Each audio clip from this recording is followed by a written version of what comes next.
یعنی بیوی کی بیٹی جو ستیلی بیٹی کہلاتی ہے، یہ بیٹی کی بیٹی ہو گئی، وہ بھی ستیلی بیٹی ہے. تو بیوی کی اماں، بیوی کی نانی، بیوی کی دادی، یہ سب محرم ہے. یعنی بیوی کے اصول اور اس کے فروع، ماں باپ اور اولادیں، یہ سب آپ کے لیے محرم ہے. اس کے علاوہ جتنے رشتے ہیں بیگم کے، وہ سب آپ کے لیے نامحرم ہیں. اگلا سوال بھی ایسا ہی ہے بھائی، محرم اور نامحرم رشتے کا اصول بتا دیں. کیا چاچی نامحرم میں سے ہے؟ محرم اور نامحرم کے درمیان فرق کرنے کا کوئی اصول ہو تو بتا دیجئے. ام حبیبہ کراچی سے کہہ رہے ہیں اگر اصول ہو تو بتا دیں. ظاہر ہے اصول ہی نہ ہوتا تو پتہ کیسے چلتا کہ کون محرم کون نامحرم. دیکھیں اصول یہ ہے کہ زندگی بھر جس سے آپ کا نکاح کبھی بھی نہیں ہو سکتا وہ آپ کے لیے محرم ہے، اور جس سے کبھی بھی کسی بھی ٹائم پہ نکاح آپ کے لیے جائز ہو سکتا ہے وہ آپ کے لیے نامحرم ہے. مثال کے طور پر مرد کے لیے اپنی سالی، مرد اپنی بیوی کی بہن سے نکاح نہیں کر سکتا جب تک بیوی زندہ ہے. بیوی کا انا للہ ہو گیا یا طلاق ہو گئی تو اس کی بہن سے اب یہ نکاح کر سکتا ہے. تو اس سے پتہ چلا کہ بیوی کی بہن سے جو نکاح حرام ہے وہ وقتی طور پہ حرام ہے، ہمیشہ کے لیے حرام نہیں ہے. تو اس لیے بیوی کی بہن ہمیشہ کے لیے نامحرم ہے. آپ کا کسی خاتون سے نکاح ہوا، لوگ کیا کرتے ہیں، جی میری وائف ہے تو اس کی بہن تو چونکہ اس سے میرا نکاح نہیں ہو سکتا لہذا وہ تو میری بہن بن گئی. ایسا بالکل بھی نہیں ہے. آپ کی جو وائف ہے اس کی بہن آپ کی نامحرم ہے، اس کو آپ سے پردہ کرنا پڑے گا اور آپ اس سے زیادہ فری نہیں ہو سکتے. زیادہ کا مطلب تھوڑا سا بھی فری نہیں ہو سکتے. تو اسی طرح اپنی جو چچی ہے یا ممانی ہے، ماموں کے مرنے کے بعد ممانی سے نکاح ہو سکتا ہے، یا ماموں اگر ممانی کو طلاق دے دے تو بھی نکاح ہو سکتا ہے. اسی طرح چچی ہے، یعنی آپ کے چچا کی جو وائف ہے، چچا کے مرنے کے بعد چاچی سے نکاح ہو سکتا ہے، لہذا چچی بھی نامحرم ہے، ممانی بھی نامحرم ہے. تو چچی پر لازم ہے کہ اپنے دیور کے بیٹے سے پردہ کرے. اسی طرح ممانی پر لازم ہے کہ اپنے شوہر کے بھانجے سے پردہ کرے. تو یہ نامحرم رشتے ہیں. ہاں اگر چچی عمر میں زیادہ ہے یا ممانی عمر میں زیادہ ہے تو پھر چہرے کے پردے کی گنجائش ہے کہ چہرے کا پردہ نہ کرے وہ. لیکن نارملی عام جوان چچی ہے یا جوان ممانی ہے تو اس پر تو بہرحال چہرہ چھپانا بھی ضروری ہے. تو یہ محرم اور نامحرم رشتوں کی ڈیٹیل ہو گئی. حدیث میں آتا ہے یحرم من الرضاعۃ ما یحرم من النسب. نسب سے جو رشتے حرام ہوتے ہیں دودھ پلانے سے بھی وہ رشتے حرام ہو جاتے ہیں، یعنی وہ بھی وہ محرم بن جاتے ہیں.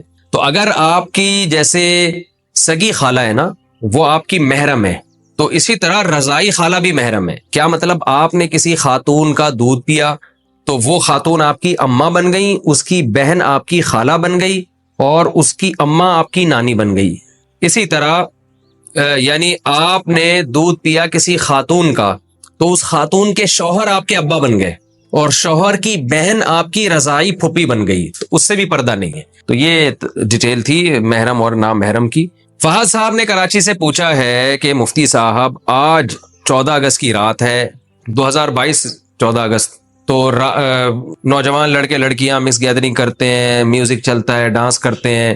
یہ تو ان کا سوال ہے لیکن میں اپنی طرف سے بھی ایڈ کر دیتا ہوں. اس میں فائرنگ ہوتی ہے اور خوب ہلہ گلا ہوتا ہے. تو آج بھی 12 بجے یہی کچھ ہوگا ہمارے یہاں. ادھر سخی حسن کی چورنگی پوری بلاک ہو جاتی ہے، پولیس والے آتے ہیں ڈنڈے مار رہے ہوتے ہیں پبلک کو. تو یہ سب کیا ہے؟ دیکھیں 14 اگست ہمارے لیے خوشی کا دن ہے اس طور پر کہ ہمارا ملک آزاد ہوا تھا. تو اگر کوئی اس کو یعنی اس کو سیلیبریٹ کرتا ہے، اس کو خوشی مناتا ہے، یعنی آٹومیٹیکلی ایک چیز ہے تو اس میں کوئی حرج نہیں ہے. اچھا اس پہ لوگ 12 ربیع الاول کو بھی قیاس کرتے ہیں کہ جب 14 اگست کو خوشی منانا جائز ہے تو 12 ربیع الاول کو کیوں جائز نہیں ہے. دیکھیں نبی صلی اللہ علیہ وسلم کی پیدائش کے دن خوشی منانا یہ اس کا تعلق مذہب سے ہے، مذہب سے براہ راست ہے. تو مذہب میں اپنی طرف سے ایڈیشن کی اجازت نہیں ہے جب تک شارع علیہ السلام کی طرف سے اس کی پرمیشن نہ ہو. تو ہمارے نبی صلی اللہ علیہ وسلم نے 12 ربیع الاول نہیں منایا، نہ صحابہ نے نہ تابعین نے، تو ہمیں اجازت نہیں ہے.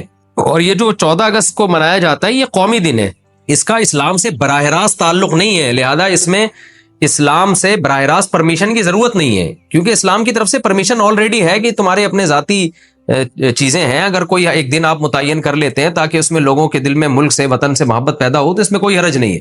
ہاں اتنی بات ضرور ہے کہ اسلام کوئی بھی دن آپ کو منانے کے لیے اس میں کچھ باؤنڈری اسلام نے کھینچی ہوئی ہے کہ آپ اسلام کی باؤنڈری سے باہر نہ نکلیں. تو وہ 14 اگست کو بھی آپ کے لیے جائز نہیں ہے اس باؤنڈری کو کراس کرنا. وہ باؤنڈری کیا ہے کہ بے حیائی کا کام کرنا، کوئی ایسا کام کرنا جس سے لوگوں کو تکلیف ہو، اذیت ہو. اب آپ دیکھیں روڈ جب بلاک ہوتے ہیں، ایمبولینس میں مریض جا رہے ہوتے ہیں، ان کے ساتھ مسائل ہوتے ہیں، موتیں واقع ہو جاتی ہیں. کراچی کے حالات پہلے ہی ایک تباہ کن ہے، اوپر سے آپ روڈ بلاک کرنا شروع کر دیں.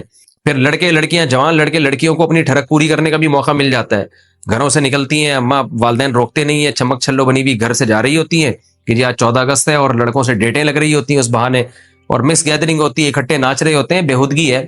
پاکستان اسلام کے نام پہ بنا تھا اور اس میں جو جانیں دی گئی ہیں، خون بہایا گیا ہے، وہ اسلام کے دفاع کے لیے کہ ایک اسلام کا قلعہ ہوگا. آپ اس طرح سے ایک دن منا رہے ہیں جس میں اسلام کی دھجیاں اڑائی جا رہی ہیں، تو یہ پاکستان سے محبت کی علامت نہیں ہے. یہ اس کا مطلب آپ اپنی ایک ٹھڑک پوری کر رہے ہیں. تو ہم آپ کو 14 اگست منانے سے منع نہیں کرتے. ایک آزادی کا دن ہے، اگر آپ اس کو مناتے ہیں اور اس سے ملک کی محبت پیدا ہوتی ہے تو اچھی بات ہے یہ، کیونکہ بہرحال ایک ہمارا ملک ہے، اس کا دفاع کرنا ہماری ذمہ داری ہے. اسلام کا ایک قلعہ ہے. پاکستان ختم ہو گیا تو بہت سارے اسلامی ملکوں کا فیوچر داؤ پہ لگ جائے گا.